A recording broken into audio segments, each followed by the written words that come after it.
Great. I think we're ready to start. I hope you can see me in the main screen. Yeah, we can see you now. Great. Thank you. Thank you very much. First of all, thank you very much, for organizing this really important forum worldwide. Let me introduce myself. My name is Organiser. I am the lead policy analyst in charge of the work on data-driven public sector at the OECD, which is the Organization for Economic Cooperation and Development. We are based in Europe, and the purpose or the focus of the discussion for today's panel is going to be on the actual implementation on data ethics, which is a really core topic or in the context of the work that we do at the OECD on digital government, and especially, in the context of the work that we do on data governance. A couple of years ago, we published what we call the Good Practice Principles for data ethics in the public sector, precisely with the objective of helping public officials across OECD member and partner countries to implement data ethics, to practice data ethics, which we believe is still a challenge. We are about to finish an implementation strategy for the Good Practice Principles, so I invite all the participants and all the attendees to take a look at the work that we are doing right now. That said, the purpose of this panel is not for me to speak, but rather to hear from experts and from people working on data ethics from in different fronts. So I would like to take time first to introduce all of the panelists. We have Mr. Simon Whitmore, who is the head of data ethics at the UK Statistics Authority. We also have Mrs. Eleonora Ramuzzi, who is a psychopsychologist and gender expert. She's also an independent researcher on gender studies. And we also have Mr. Sam Knopf, who is the researcher in data ethicist at the London Office of Technology and Innovation, in a shorter way, the LOTI. So I think we can start with the discussion right now. And as I was mentioning before, the OECD have been working, for a couple of years on the topic of data ethics, and even more for another time on the topic of data governance. Sorry, in the public sector. So I would like to start with a really simple question, and for this I would like to ask this question to Simon. So I think it's there's still a lot of lack of clarity in terms of what data ethics is and what data ethics is not. So I don't know, Simon, if you could explain to us what you think about this. Yeah, thank you, Ashiro, and thanks everyone for coming to this and listening to this discussion. Hopefully it'll be useful. So yeah, I suppose when you strip it back, I see data ethics as essentially the consideration of moral issues when collecting, using, storing, and or sharing data. So in the context in which I work, which is the UK Statistics Authority, which is a national statistical institute, that means thinking about ensuring our use of data has clear benefits for public good and serves that public good, making sure that data subject's identity, whether that be a person or an organisation, is protected, is kept confidential and secure when we use data.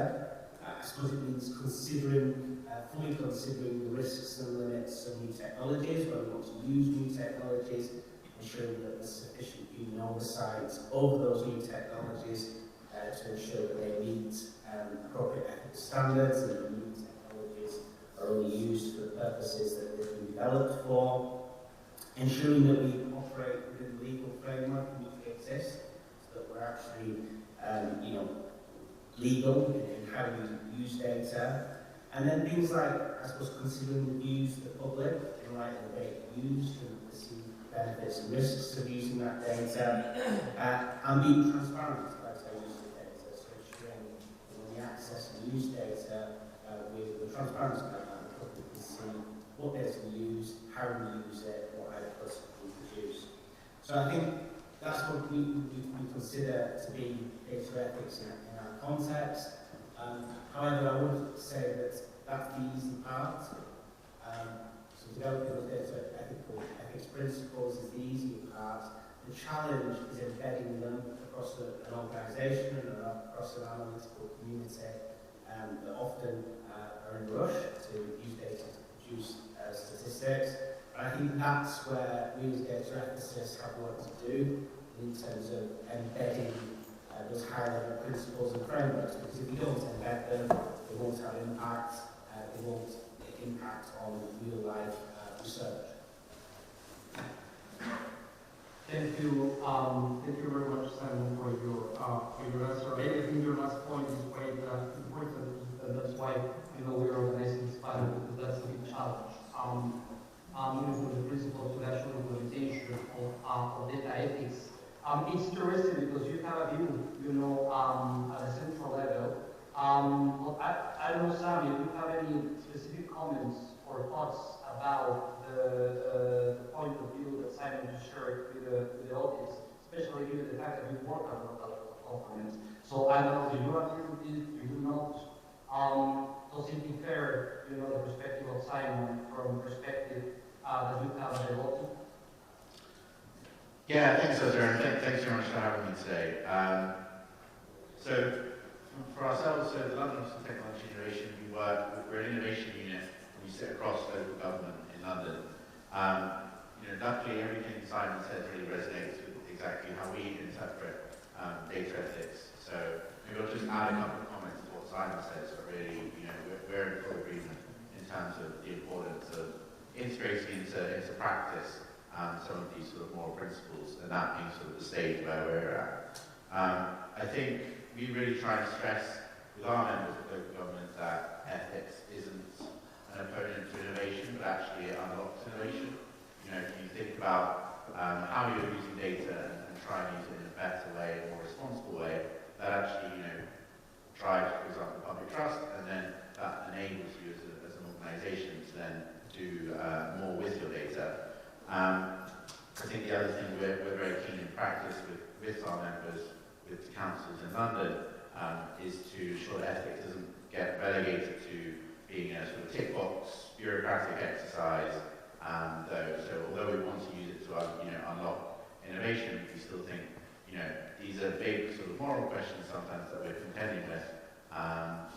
The tools that we can use that really have huge effects on people's lives. So these are sometimes big questions, and we want to make sure that we have the opportunity to discuss these things and have the time to really flesh out the ideas around what the potential benefits and harms might be of different uses. In terms of practice, how we do that in local government, so LOTI, we have a data ethics service as such that we sort of provide help, assistance to our members across London. That involves sort of assisting on a project level, whether that's around the sort of technical elements of data, but also on a governance level, helping organisations develop better governance so they can do more, they can sort of apply ethics principles in practice in a more consistent way over time and really develop their own capabilities. So that's sort of my reflections from local government. Can I ask you a follow-up question, Sam? If I may, really quickly, you just mentioned that you have a data ethics service at the LOTI, and you also mentioned a key word, which is governance, which in the context of this panel, I will not only connect to data governance, but to digital governance. So, could you further share with us a little bit more about the specific work that you do at the data ethics service in the context of governance? How do you help, for instance, one of boroughs in this regard towards a better implementation of data ethics? Yeah, for sure. So I think our step really is we don't want to add more in terms of, in local government, we're sort of in general low resource organisations in terms of time and money. So we don't want to be creating new frameworks, new things that take things out of people's time. So really a lot of it is working with the existing policies guidance that organisations have? How do we integrate ethics into their sort of usual business flows in terms of projects so they're more consistent? I think there's different elements in terms of the project life cycle, if we're thinking on that project level, where it's ensuring that adequate sort of checks and thinking is happening at the sort of design stage of projects, at the piloting and the testing stage, and that also, there's sort of ongoing reflection during the project as well as at the evaluation stage. So it's sort of developing tools and practice and ensuring that there's sort of maybe a sort of policy level in organisations, the sort of consistent use of those tools and practices, and then simultaneously, I suppose, developing cultural sort of various guidance and mechanisms to sort of increase the amount and the quality of conversations around ethics. So that's sort of at a high level how we approach the government side of things. And thank you very much. Some very important, I think, to make sure that those foundations are in place. I would like now to move with Mrs. LOTI. Nevertheless, I would like to remind all the participants, also those who are joining the panel online, please share any questions or comments that you might have through the platforms. I am keeping an eye at the same time at the chat. I see that there is already one question, which actually was shared before the panel. So if you have any further questions, for those joining online, please feel free to share them with us, and we will ask them to the speakers. I would like now to move a little bit outside the context of the public sector, and I would like to focus a little bit more on the relevance of applying or implementing a data ethics perspective in the context of research. And this is why I would like to ask Eleonora, what are your views in terms of applying data ethics in the context of collecting data, for research purposes? I mean, how can one make sure that data researchers collect data in a representative way, that the data in itself is inclusive and actually serves for the specific phenomena that the researchers are trying to work on? Hi everyone, can you hear me? Yes, we can. Hello. Hello. Thank you for the question. So it might seem a really simple idea, the fact to be able to have a realistic and representative sample, but actually it's not. And I would like to start saying that historically women and female bodies have always been underrepresented, like in every field from cars to urban planning to product design and medicine. So all these things were tested mostly on male sample or with the idea of the male gender in mind. So for sure we can start thinking of how it impacted our society and the data that we have now. So I would say that because of this huge data gap that we have historically and data bias, having a realistic and representative sample is of paramount importance. And it's important also to understand that the differences that sex and gender have, both biologically and social-culturally. So even if sex and gender are within a spectrum, male and female bodies and intersex bodies, they don't react, for example, to drugs in the same way. They can even have opposite effects to the same drugs and to vaccines, as for example we saw in the COVID pandemic, in which drugs were not, like the vaccine was not effectively tested on a representative sample, and women had way more side effects than men.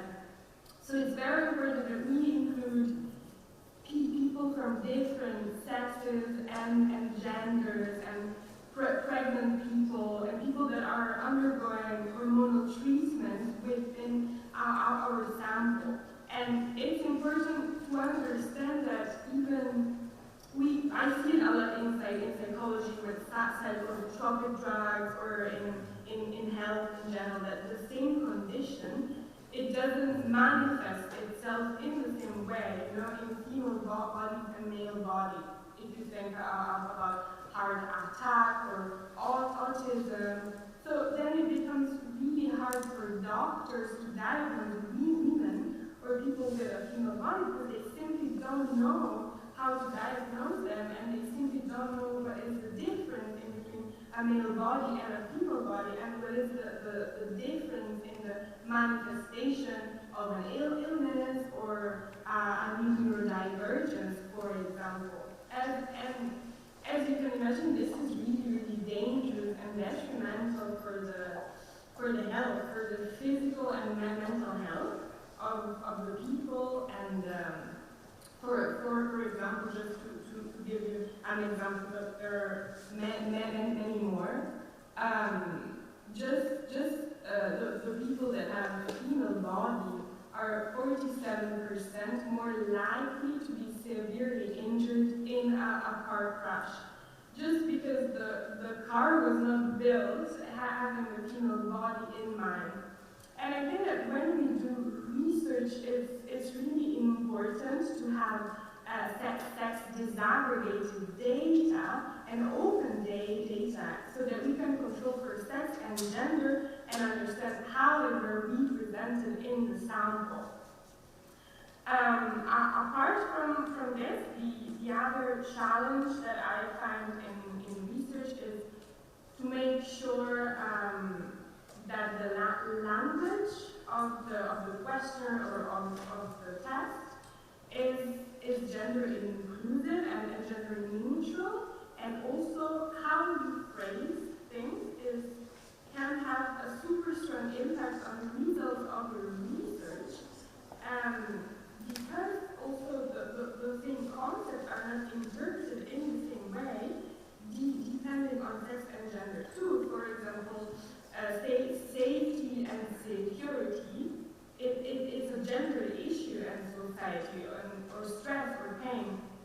So when you create a questionnaire or when you do interviews and tests, it's important to provide an objective definition of the concept that you want to study, and to be aware of how sex and gender might influence it. And encourage the participants to be honest and not to make them feel alone in what they're experiencing. But what I want to say to conclude is that, so for sure, having accurate measures, it's important because the data determines how the resources are allocated. So bad data means bad resource allocation, but this is only a first step. The second and most crucial step of all is actually that companies and governments take this data and use the data to shape policies around it. Thank you very much, Eleonora. Very important points, and I think you just touched in a fair group of key messages in here, which I will try to summarize because I think that these were quite important. The importance of making sure that the sample is representative. That speaks directly to the approach that we have for data ethics in terms of making sure that the data itself is inclusive. It reflects all population sectors that should benefit or not. For instance, in the office of the public sector for a specific policy or service. You spoke about data gaps. You spoke also at a more granular level at the importance of having disaggregated data, open data as well. And the importance about using gender neutral language, and more importantly, I like a lot how you connected, the issue of data, using data, this data that is being produced by researchers, by governments. So a lot of important points in there that connects to multiple different issues related to, for instance, what we call data-driven sector. in the context of the work that we do at the OECD.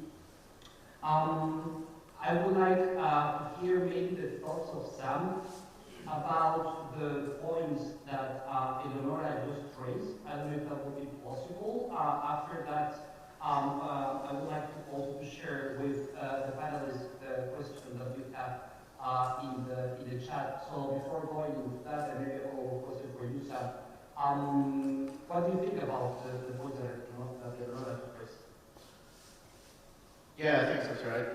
I think couldn't agree more, and I think it's it's of paramount importance for local government that we're making those sort of considerations. I think the first thing to say is what Eleanor was describing is not a nice thing to have. It's fundamental to good data practice.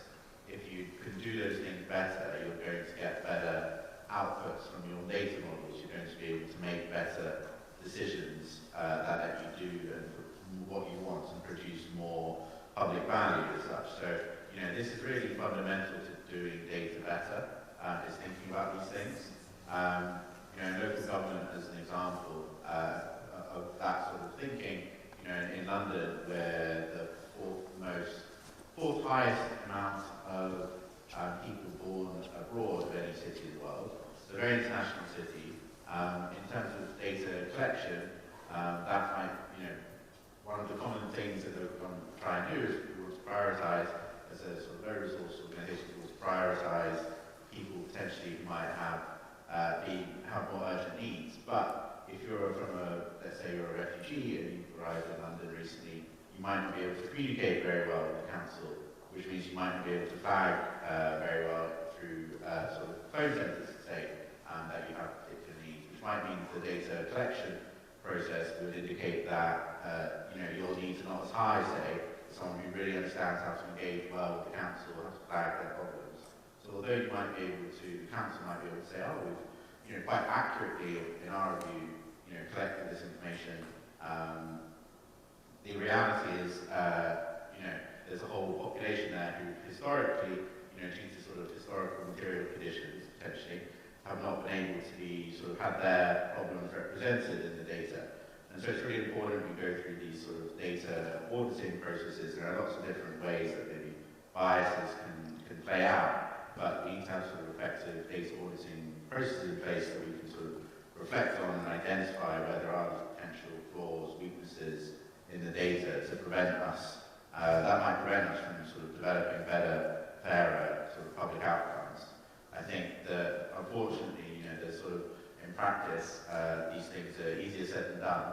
I think really having the capability to do that well and consistently, at least in sort of the UK and a lot of the organisations we speak to as well, and sort of around Western Europe and North America, having these capabilities in government and the public sector, they're not sort of fully fleshed out, fully developed yet in terms of the technical knowledge, but also having the time, really, the ability in organisations, the knowledge that you should be doing and thinking about these things. So, we're not at the point where we're able to do that as consistently as we'd like, but that's sort of where we need to definitely sort of aim towards and get better at. Thank you, Sam. Thank you very much for having this important point about capacity building, because I think precisely the points that Leonora was raising were quite important for that to happen in practice, especially in the public sector, which in some cases might face a capacity or capability challenge for data governance, data ethics of the data, and so on. Is quite important. I don't know, Simon, how are you addressing the capacity issue in an UK statistics authority? Why are you working on actually to build this, let's call it data ethics capability, across the public sector or within the UK statistics authority?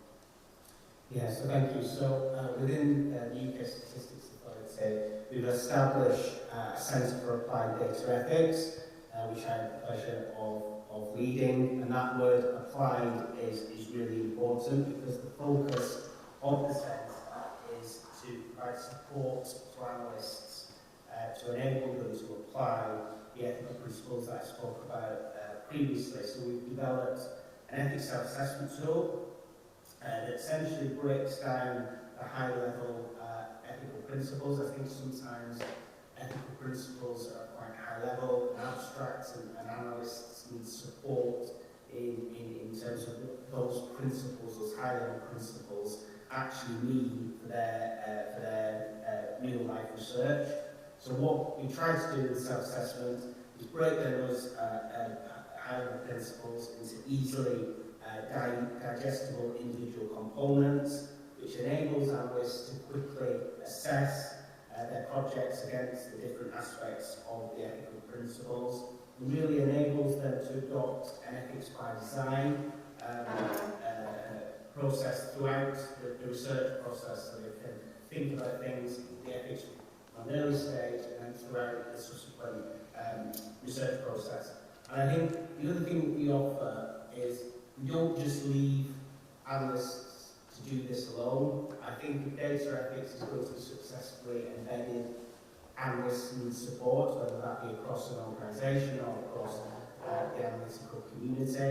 So what we try to do is we provide guidance to self-assessment, we provide online training on data ethics to try and show people the importance of this, and as Sam referred to earlier, show people the value really that data ethics offers, not just from a governance perspective, but from a research perspective. And we provide a dedicated user support team who provide oversight of use and self-assessment and really help the analysts navigate through those kind of ethical trade-offs that sometimes they have to think about in terms of their use of data. So that's one aspect of our work, and that self-assessment tool has been used over 300 times, roughly about 300 times over the last year. It's had good impact across the analytical community within the UK. The other thing that we've done is produce a number of ethics guidance pieces that we've published on the UK Statutory website. And these include pieces on things like ethical considerations in the use of geospatial data, the use of machine learning, considering public good in research, because I think that's really important, helping analysts to articulate public good in their research, public engagement and public views, so how can you get the public's views on your research and take them and hear their views as you really genuinely listening to them. So there's a whole range of ethical guidance pieces. Those are just 4 of about 8 or 9 guidance pieces that we've produced there on the UK Statutory website. So really what we've tried to do is take an applied approach to this and really sort of offer that support and help to analysts to ensure that they're being empowered to think ethically about the use of data. It's our belief that if we just put out ethical principles and don't offer that support, it's going to be more difficult to embed those ethical principles into our work. What we want to do is support the use of those ethical principles, and to do that, this work this centre is really important. Thank you very much, Simon. The focus of practitioners is for sure key, in moving forward in terms of the implementation of data ethics. May I ask you a follow-up question? Well, my comment first. I think what you just mentioned about ethics by design and how to embed that, in the context of data-related projects in the public sector, was a key point of yours.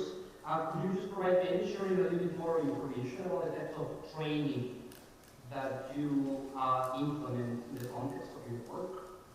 So there's a couple of different types. So one is very much around why data ethics is important, and what we're trying to do there is show that data ethics isn't a bureaucracy, and it offers more value than that, because I think that's a big challenge for us as data ethicists. To engage researchers about the importance of data ethics. Researchers often see data ethics as something that they have to do to fulfill governance requirements, but actually some of the things that we've been talking about today, representativeness of the data, being one, are good things to think about from a research perspective. It's not just something you should be doing from a governance perspective, you should actually be doing it to produce good research. So it's about that. And then there's more specialist training, I think, around some of the particular topic groups that I talked about, because we at the Stats Authority have ambitions to be more radical and ambitious with our use of data. We feel that to support that, we need to provide analysts with training on the ethical issues that are inherent in some of those ambitions. So that's more specialist training that we offer on a topic by topic basis. On the ethics by design point, and looking at ethics throughout the research process, I think what we're trying to do there is, historically, I think people have thought about ethics when they have to go to an ethics committee, or they have to go to interact with some part of the governance process. What we're trying to do is create a culture where ethics is seen as something that we think about not just at the start, but throughout the research process as we're developing that research and iterative process. And so it's not just seen as something that we do to get ethical approval from, I don't know, an ethics committee.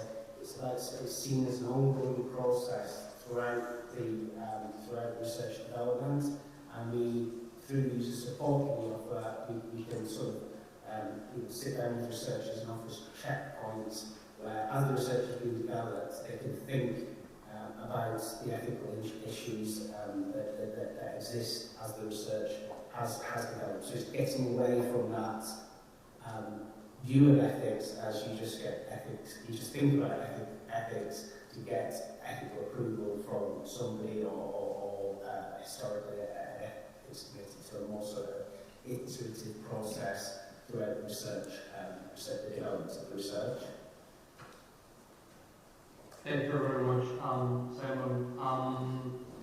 I would like to share with all the panelists a question which is, I think, quite important because it touches on the issue of trust.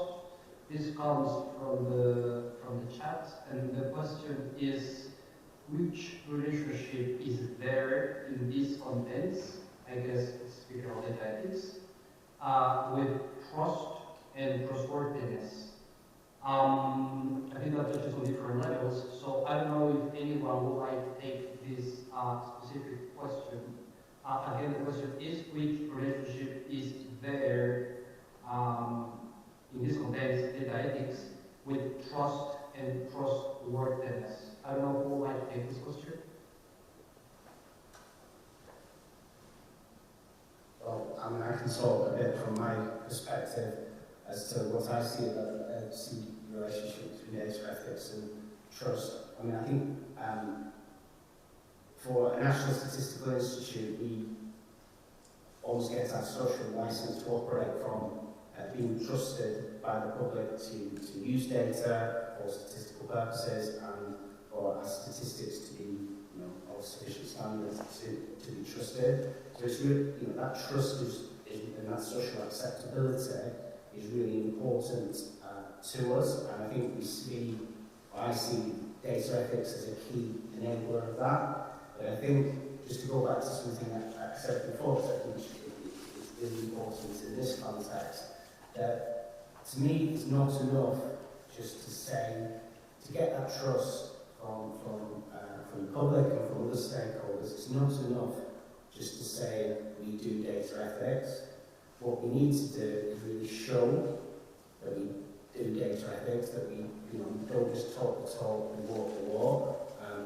And so I think data ethics is key to attaining trust, but I think it's beyond, to get that trust in a meaningful way, you have to go beyond just talking about doing data ethics to actually showing public data, people whose data you are using, showing them that you use data ethics and embed data ethics, and the impacts of that.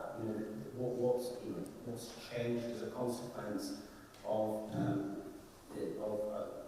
thorough application of data ethics. That would be my thoughts on that particular question. Thank you very much, Simon. I don't know if either Laura or Sam have any further comments to add to that. Yeah, I'll just add quickly a couple of points. The first is, in the UK, we have it's national level Centre for Data Ethics and Innovation, who run a tracker survey on public attitudes to data and AI. And one of the things that they found is the largest driver whether public trust in governments using data, they found that the largest driver to be whether is trust in government itself. So I think there's a really important message there that it's not about just sort of, saying you can do data ethics and doing it well internally. Is you have to actually, actively be sort of communicating with residents, with citizens, including them in conversations as much as possible to really demonstrate that you are sort of responsible users. I think the second point is trust is like a two-way street, so it's not just about being trustworthy in your practice, but it's also about trusting the public themselves, so trusting them to understand, say, why you've made a decision, and the trade-offs you might have made to make that decision by explaining that in a sort of honest and transparent way, or trusting ordinary people to be able to have insight and important value with their comments that might actually help shape your data practice, your data policies. So I think that's the other point I'd make is trust is a two-way thing, and you can generate trust by also trusting people. Thank you very much, Sam. Let's continue maybe with some additional questions. We're already getting more questions in the chat. One of them is actually connected to the next point that I think like important to discuss. Let's try to connect maybe a little bit the discussion with data ethics to technology and AI, and also I think a little bit going back about the issue related to trust, about engagement of stakeholders in user communities, and also the importance of awareness. There is a question in the chat that I will ask you to reply to, but I think it's quite connected, to the follow-up question that I had. Let me just read the question in the chat. It says, can explainable AI remedy some ethical concerns in records management? Or are there other hidden facets of data ethics that need to be considered when applying AI to records management? I think it's an interesting question, and I think goes a little bit of the question that I wanted to ask to all of you, if possible. I think, just in the recent last months,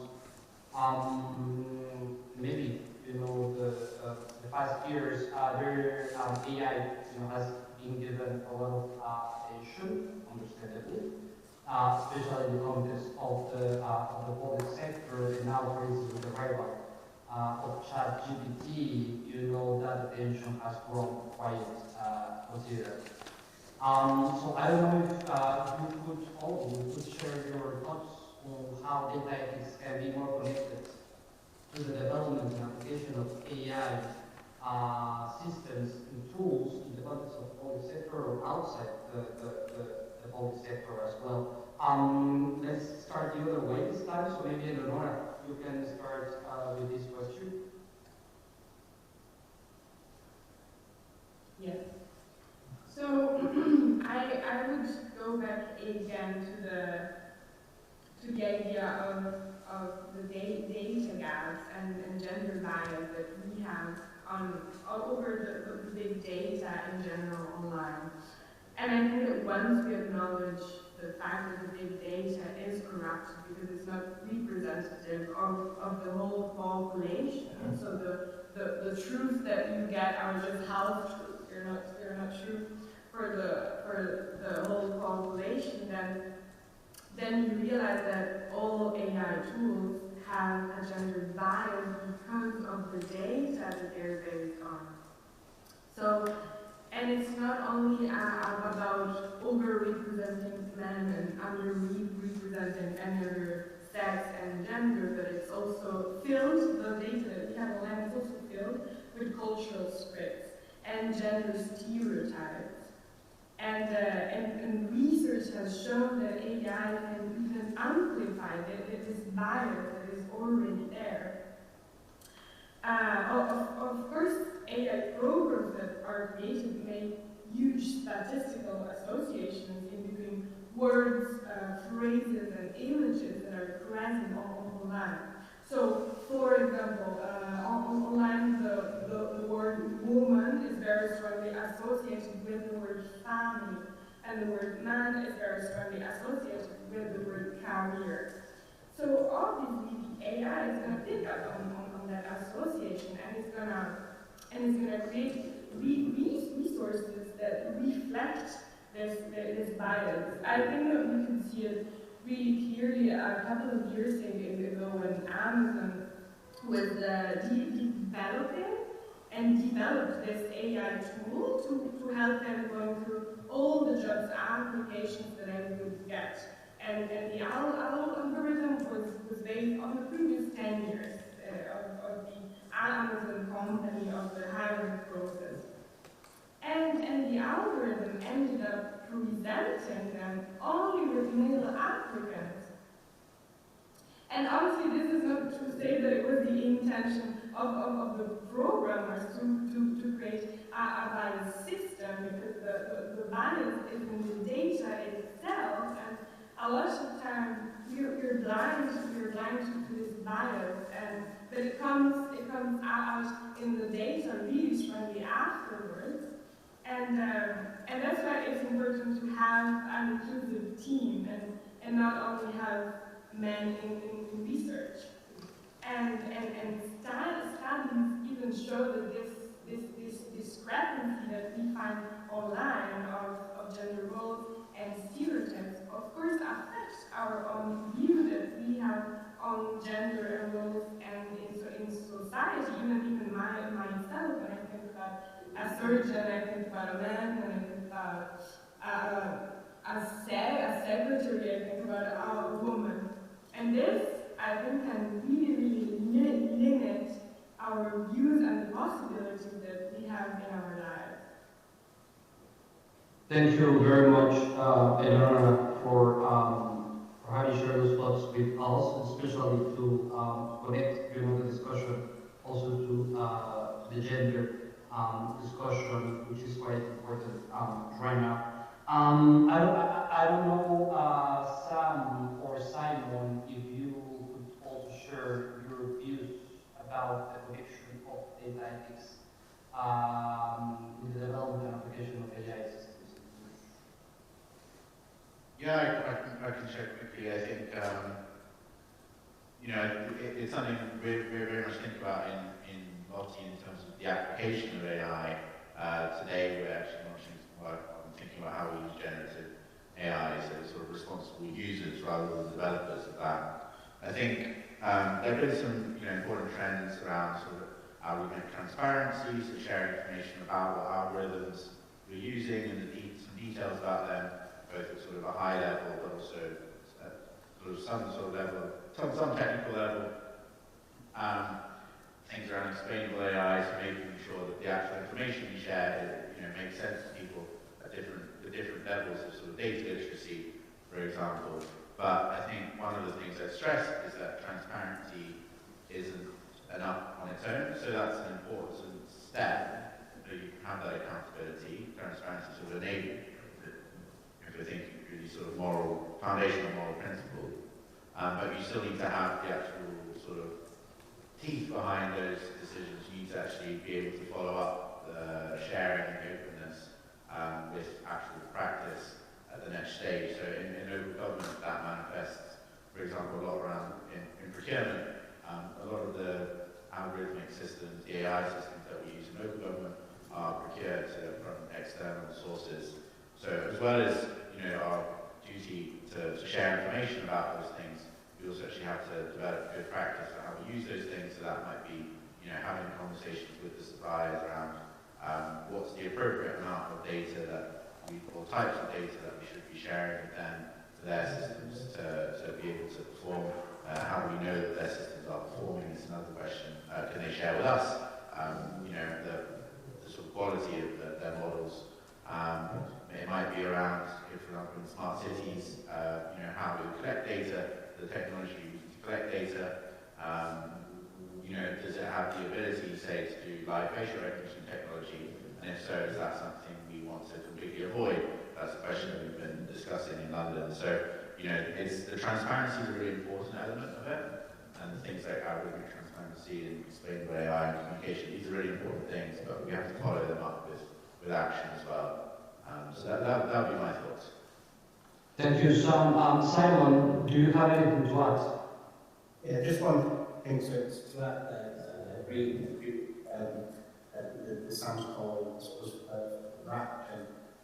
But I think as well as that, creating a future, I think you can create as many frameworks or guidance pieces as ones, but also we need to create a culture within the AI community that data ethics undeniably is an important part, should be an important part of the development of AI to enable the use of those frameworks and those guidance pieces. I think there's also an important challenge for data ethicists and the public sector as a whole to create the culture of seeing data ethics as an important part of the process, and seeing the challenge, the welcoming, I suppose, the challenges that sometimes data ethics and consideration of data ethics brings, because data ethics isn't always easy. It does sometimes take time to consider and work through, and creating that culture where that's welcomed, I think is just as important as creating frameworks and technical aspects. Thank you very much, Simon. We have 14 minutes before we need to close this first discussion, I would say. There is an additional question which I would like maybe to send back to you, Simon. It's on the chat. It's a little bit long, but a long story short, the question is data ethics a stepping stone towards a mature policy environment, or are ethics and policy complementary? Let me read the question again. Is data ethics a stepping stone towards a mature policy environment, or are ethics and policy complementary? So my answer to that is possibly both, to be honest. I think to produce mature and sustainable policies, I think ethics is a vital aspect of that, whether it be a stepping stone or a vital component, call it what you will. I think it's a vital aspect of a mature and sustainable policy environment. Would be my answer to that. So I don't see it as an either or. I suppose it's an and for me. Thank you, Simon. Yeah, I think it's a little bit like the chicken and the egg discussion maybe in there. But interesting question. So just minding the time, I don't know if any of you have any specific final thoughts that you would like to share with the audience. I think there has been a lot that has been discussed here, which touches not only on the issue of data ethics, but the broader issues related to AI. We also mentioned about specific concepts related to open data, data segregation. We made a connection, also with data ethics and gender. I don't know if there are any further comments or thoughts that you would like to share with the audience before we close the panel in 11 minutes. I think this is usually the time to share additional points of view that you might have. So I don't know, Leonora, if we can start with you.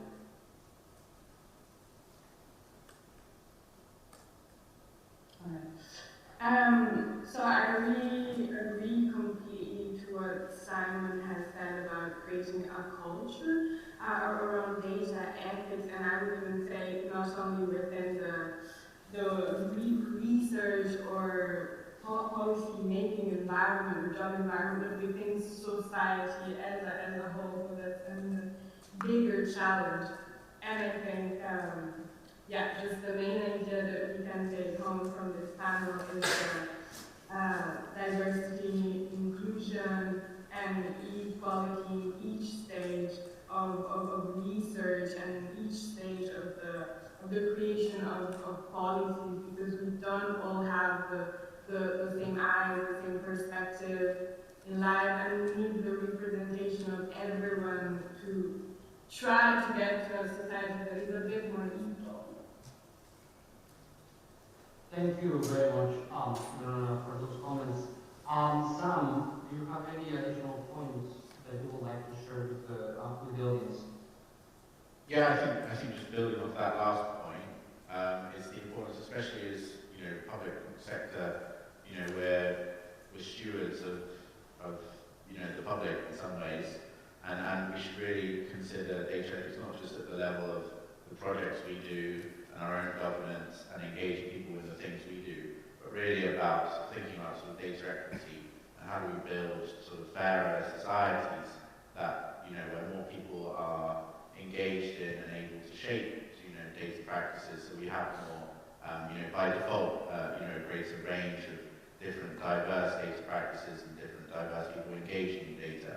So I think that's sort of the ultimate goal and the most difficult thing as well to do. It's something we're looking at a little bit in London. We're doing some things this summer, trying to do some public engagement, big public engagement with different stakeholders, running different things. But I think that's sort of the ultimate question for data ethics, is how do we build sort of fairer societies that use data. So that would be my sort of final reflection. Thank you, Sam. Maybe just before with Sam, could you maybe share a little bit more about what engagement exercises that you are running in the context of data ethics?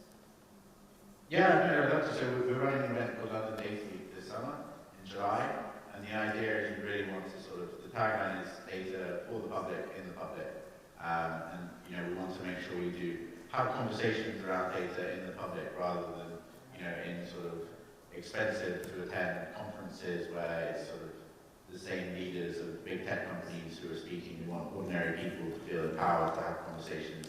So as well as public conversations, we're doing, we're working with people to run art exhibits, cultural exhibits, there's data education, things going on, things like hackathons. And the idea is sort of collectively and spread across the week and spread across the City of London, run by different organisers.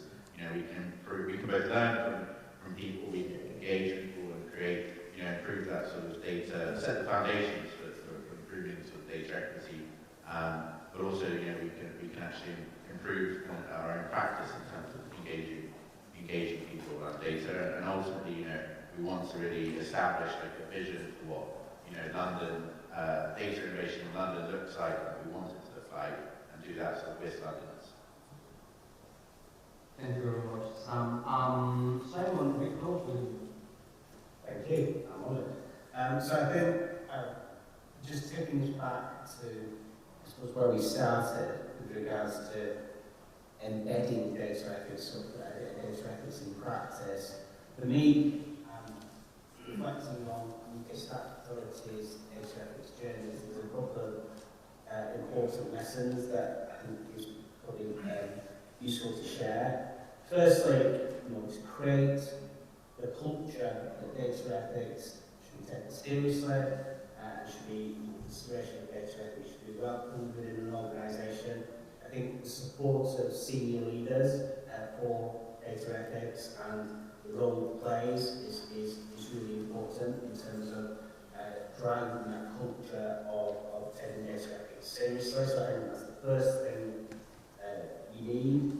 Secondly, I think we've spoken about, or Sam and I have spoken about the approaches that our organisations have taken with regards to having dedicated resource to provide data ethics support, training, whatever it may be. I don't think data ethics just happens. I don't think ethical practices necessarily just happen. Even the analytical community, I think it takes more than that. It takes support and empowerment of the, in my case, the analytical community to enable them to consider ethics thoroughly. A third aspect I quite like to just touch upon, because I think would be important in our journey, is the importance of independent scrutiny. So organisations, it's important in the data ethics context that organisations welcome that independent scrutiny. So within the Stats Authority, we have a National Statisticians Data Ethics Advisory Committee, which is an independent committee, and we take, when we want expert independent advice, we take tricky ethical issues to them and get their expert advice in a transparent manner. Minutes of those meetings are published. And we really value that. We really value that independent welcome, that independent scrutiny. And it also helps when we're engaging with stakeholders, so that we're not sort of seen to be marking our own homework, but we're welcoming independent expert ethical advice, and I think that's really important. And then the final point I'd like to make is, I think as data ethicists, we should get better at communicating what's out there and the support that's offered, because if no one knows about what's out there and support that's out there, then those things aren't going to be used. So really, there's an onus, I think, on data ethicists and also for those who are interested in data ethics to communicate the tools, the resources that are available, and talk about data ethics, as I said earlier, in a way that shows the value of data ethics rather than just merely from a data governance perspective. And if the audience or others are interested in some stuff that we've done, all our self-assessment materials, all our guidance, all our training is available on the UK Stats Authority's website via the Centre for Applied Data Ethics. So when you go into the UK Stats Authority website and put that into the search engine, you should get to all our stuff that's available there. So that's really it from me, Archie. That's my sort of closing thoughts. I think all of those things have been important for us in terms of embedding data ethics. Thank you very much, Simon. I think with that we can close the panel for today. Going back to your last point, Simon, I would like to invite all the audience and the participants, and for those who are generally interested in the topic of data ethics, to take a look at the work that the panelists are doing on data ethics in their respective sectors. With that, I would like to thank Simon, Sam, and Nora for this interesting discussion. I think it was really important to bring, different perspectives to the table from the specific clusters that you are working on. So thank you very much, and also thank you very much for having got up this much early in Europe. I wish all the participants good forum, especially for those who are in China. Enjoy all the interesting discussions, and please, if you have any further questions, do not hesitate to send the questions to us through the wall platform. I think it's still possible to continue the discussion in the recording